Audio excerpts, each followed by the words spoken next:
Hello viewers, আশা করি সবাই ভালো আছেন। আপনারা জানতে চাইতেছেন এখনকার সময়ে মসজিদ ক্লিনারের কাজ বা মাদ্রাসা ক্লিনারের কাজটা কিরকম বা কিরকম সুযোগ সুবিধা এসে থাকে। দেখেন, আজ থেকে 10 বছর আগে যারা মাদ্রাসা বা মসজিদ ক্লিন করছে তাদের কথাটার এখনকার কথাটা কিন্তু অনেক তফাৎ।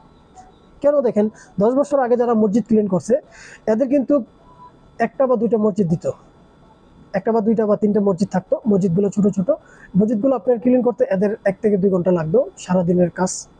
এই কাজটা করে এরা কিন্তু বাহিরে সারা দিন ওপেনলি কাজ করতে পারতো।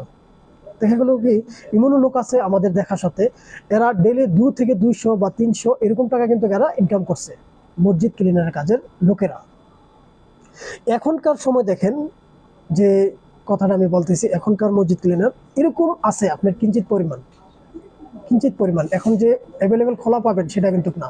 দেখেন, এখন বর্তমানে যদি আপনারা এই মসজিদ ক্লিনারের কাজে আসেন, যে জুমা মসজিদগুলো আছে এইসব মসজিদে যদি আপনারা এসে পরে যান তাহলে কিন্তু আপনার 5 টাইম আপনার এটার যখন নামাজ সময় হবে তখন আপনার যে অজুখানা, তারপর আপনার টয়লেট বিভিন্ন ইত্যাদি যে আপনার নোংরা হয়ে যায় এগুলো কিন্তু আপনার সাফ সাফাই করে রাখতে হবে, দরজা খুলতে হবে, দরজা আপনার লক করতে হবে। সব দায়িত্ব যখন আপনাকে বুঝিয়ে দিবে সেই দায়িত্ব কিন্তু আপনার পালন করতে হবে। আর যে ছোটখাটো যে মসজিদগুলো আছে আপনার উক্ত নামাজ হয়, এইসব উক্ত নামাজ দেখেন এখানে আপনার মুয়াজ্জিন আছে, এদের সাথে যদি আপনি আদ করে কাজ করতে পারেন তাহলে দেখা গেল কি আপনি সকালবেলা ভোরে ঘুম থেকে উঠে যে কাজগুলো আছে আপনার বাথরুম, তারপর আপনার যে অজুখানা, সেই জায়গাটা যদি আপনি ধুয়ে মুছে বা ক্লিন করে ইমামের সাথে যদি আপনার ভালো সম্পর্ক থাকে তাহলে আপনারা গিয়ে কিন্তু বাইরে টোটালি বা ভালো সুন্দরভাবে আপনারা কাজ করতে পারেন।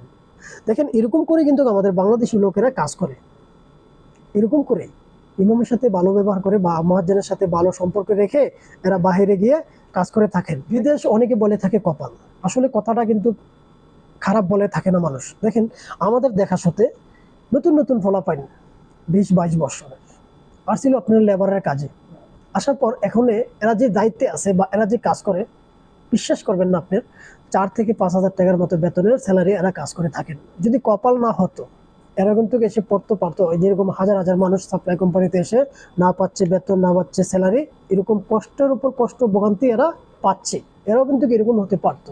আজকে এদের কপাল ভালো, এর জন্য এইসব কোম্পানিতে এসে পড়ছে, কাজও শিখছে, এখন ভালো পজিশনে আছে। এরা যদি 10টা বছর বিদেশ করে এরা আর পিছন দিকে তাকাতে হবে না, যে পজিশনে এখন এরা বর্তমানে সৌদি আরবে আছে। তো আসলে আমি মূল কথায় ফিরে আসি, মসজিদ ক্লিনের কাজটা দেখেন, আজ থেকে 10 বছর আগে আমি বলেছিলাম আপনাদেরকে, 10 বছর আগে দেখেন সৌদি আরবে আপনি যে কোনো জায়গায় কাজ পাওয়া গেছে, মসজিদ থেকে বের হলে আপনি কাজ পেয়েছেন। যদি কাজ করতো এদেরকে নিয়ে বাসা বাড়িতে কাজ করাতো বা তাদের কাজের প্রয়োজন হলে এরা ডেকে নিয়ে কাজ করাতো বা এদেরকে এই লোককে মসজিদে যারা নামাজ পড়তো এরা হাদিয়া হিসেবে টাকা পয়সা বা চাউল যার যেটা যে সাধ্য আছে এরকম দিয়ে কিন্তু এদেরকে হেল্প করতো। আজ থেকে 10 বছরের কথাটা আমি বলছি, এখন আছে কিঞ্চিত পরিমাণ, আগের মতো এখন আর নাই। তো যারা আপনারা জানতে চাইতেছেন, দেখেন, আপনি যদি মসজিদে পড়েন আপনার 2 থেকে 3টা মসজিদ দিবে, মসজিদ ক্লিন করে আপনি যদি মুয়াজ্জিনের সাথে সম্পর্ক ভালো থাকে, আপনি বাহিরে যদি আপনার জায়গা ভালো হয় বা এরিয়া যদি ভালো হয়ে থাকে আপনি বাহিরে যেয়ে ইনকাম করতে পারবেন। আর যদি আপনার জুমা মসজিদ হয়ে থাকে তাহলে আপনার এখানে কষ্ট হয়ে যাবে, 5 টাইম আপনার ক্লিন করতে হবে, তারপরে আপনার যে অজুখানা, তারপরে দরজা যে নামাজের সময় খুলতে হয় সেগুলো আপনার দায়িত্ব পালন করতে হবে, করে গিয়ে আপনি দেখা গেল কি কিছু একটা টাকা ইনকাম করতে পারবেন। যদি কপাল ভালো হয় বা কোনো একটা কাছে বেরতে কাম ফাইলেন, এখানে আপনার ওভারটাইম হিসেবে করলেন, নামাজের সময় দরজা খুললেন বা এরকম করে কিন্তু আপনারা টাকা ইনকাম করতে পারবেন। তো আশা করি বোঝাতে পারলাম। ভালো থাকবেন, সুস্থ থাকবেন। আল্লাহ হাফেজ।